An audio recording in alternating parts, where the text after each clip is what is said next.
Hello everyone. Provided this goes to plan, this is going to be my first YouTube video. And I don't really know how to start it because I guess I'm an awkward person like that and I don't really have a channel name or anything. It's kind of just me talking to a camera to you guys on the other end, hoping that maybe one of you out there will benefit from what I'm saying. This first video is probably going to be just about my genetic condition that I will come on to in a minute, but basic info about me. My name's Tasha. Most people just call me Tasha, though my full name is Natasha, which backwards is Satan. Fun fact. But anyway, I have got a genetic condition and I'm only 17 and it can kind of be a little bit of a bummer sometimes when you think about it, and there's things that I have been able to not do and it just gets annoying from time to time. So I'm hoping that maybe if someone out there who's listening to this has the same condition, it might help them to hear that they're not alone and that I have millions of things wrong with me, but I'm still a kinda happy human. And so eventually I'll probably just make a few YouTube videos explaining myself and my illnesses and my journey throughout trying to find something to make me better. So I guess where you begin is, what do I have? I have hereditary neuropathy pressure palsy, which is shorter form of HNPP, and basically it's a nerve condition that causes my nerves to be kind of weird. I have a breakdown in a certain chromosome in my body that has caused one section to be completely deleted. It just doesn't exist. It was just like, nah, and ran away. And so my protein that makes up my myelin, which is what protects your nerve, does not function as it should. And so my nerves break down quite easily, and if I get the slightest of pinch, for example, it can hurt me massively. It's probably not similar to childbirth, but just ow.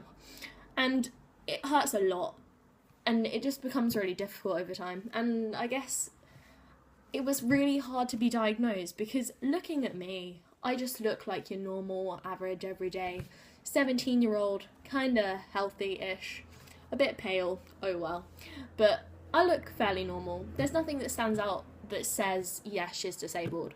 And it took a really long time for me to be diagnosed. It probably first started when I was about 14 and I started losing feeling in my hands, especially when I was writing long essays, and it was just so annoying and it was quite painful and it was like, what's going on here?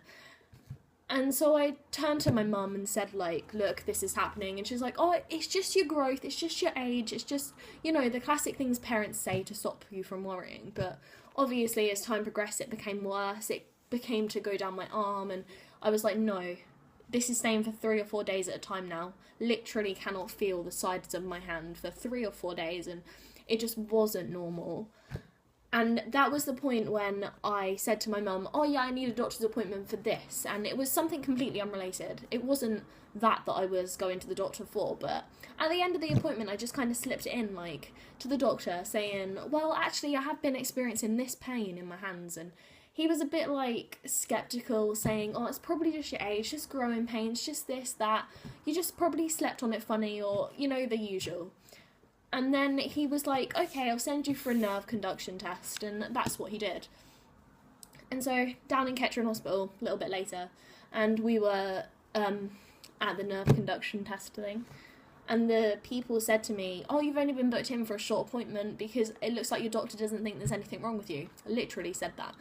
And so, after being almost called a liar by the NHS, they sat me down and they strapped my fingers up, and they were like, I'm going to send some electric shocks. This might hurt a bit, definitely hurt, but it's not too bad. If you're ever having it done, it's over in 30 seconds, you'll be fine. But it did hurt, and my arms and legs were kicking around in different places, but really slowly. And my reaction times to things were a lot worse than they should have been. And she basically said, in the 5-minute test slot that they booked me in for, you need to come back at the end of clinic. Something isn't right here. And they told me that I had basically got the nerves of an 80-year-old. Obviously not brilliant. And so we went back at the end of clinic and she did loads of tests on me. I mean, literally, we were there for ages. And she was like, this, and she was like, yeah, I think you've got something wrong with you. And so for a while, I was quite disheartened. I thought, oh no, I'm broken. And I felt really awful about it. And it made me really upset just to think that maybe something was wrong with me. And I suppose that was probably the time when everything really set in, that I wasn't like everyone else. And then it got to the point where the pain was getting worse and I was being sent for tests here, blood tests here, and I eventually ended up with a genetic consultant who said, I think you have HNPP, which luckily is not the worst thing that I could have. It's not brilliant by all means, but things could be a million times worse, I guess. It is difficult and it is painful and it causes millions of random things to happen to my body. And it's not the best situation, but it could be worse. She sat me down and she was like, yeah, this might be difficult to hear, but I think you've got this. But we'll do some tests to confirm it. And in that stage, I was still in denial. And all the blood tests that I have, I was just sat there thinking, oh, the results will come back clear. I'll be fine. It'll just be like the boy who cried wolf. Nothing will be wrong. But in the end, I got a letter. And it said to me, yeah, you're missing part of your chromosome 17, mate. And that really kicked out of me. I cried a lot that day. I was really upset. Just, I guess, to have a letter in front of you saying you're missing a part of your body, and though it's not a physical part of my body, it's like a molecular thing. It was just difficult to hear those words, well, actually read them, but just to have them there saying that I'm broken, basically. And it was difficult, especially to hear the words from the doctor's mouth, sorry, this is genetic, there is no cure. And to know that you're ill and that you're going to be in pain all of your life, and to only be 17 years old when you hear it, it's difficult, it's tough. It's tough to wake up every morning and think, yeah, I really hurt, but I've got to go to school because I've got to have a life, and I can't just sit around and let everything get on top of me and crush me even further. And so I had to carry on, and it's difficult, but I guess I made it. And I suppose if anyone out there does have HNPP or any similar disorder, or even a genetic disorder at all, you just have to remember that, yeah, sure, there's no treatment, or, well, there is treatment, but there isn't a cure. And your life will always be this way, yeah, but you can live it just as happily. It's not like you're dead or you're dying. You're just different. And you'll be fine in the end. Like, you just have to go through a positive attitude. A lot of YouTubers actually helped me. People like Simon and Martina, if you're watching this, they have a YouTube channel about Asian things, and the woman, Martina, she has a genetic condition. I can't actually remember what she has, but I know that it causes her a lot of pain, and to watch her videos really did inspire me, especially the one that she made recently. And she was saying about how she would go through pain, but she would still do what she wanted to do, because even if she knew that she was going to be in more pain afterwards, at least she wasn't sat at home moping about it. And I guess you have to experience the world no matter what. So if you do have a genetic condition, don't give up. That's the main thing that I can say to you. Just carry on and pretend like you don't, I guess.